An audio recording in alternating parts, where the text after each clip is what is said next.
এমনভাবে কথা বলুক যে কথার মধ্যে প্রেম থাকবে, মায়া থাকবে, আবদার থাকবে, আকুতি থাকবে, মিনতি থাকবে, ডিস্টার্ব করা থাকবে।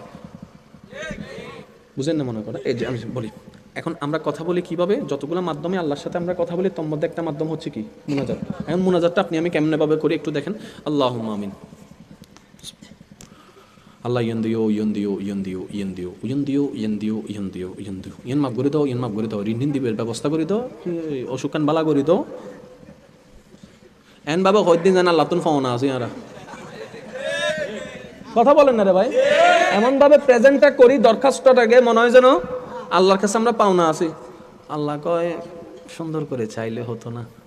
উনি রহমান বলে আমাদের দোয়ার অযোগ্যতার দেখা সত্ত্বেও কিছু দোয়া তো কবুল করে দয়া করেছেন।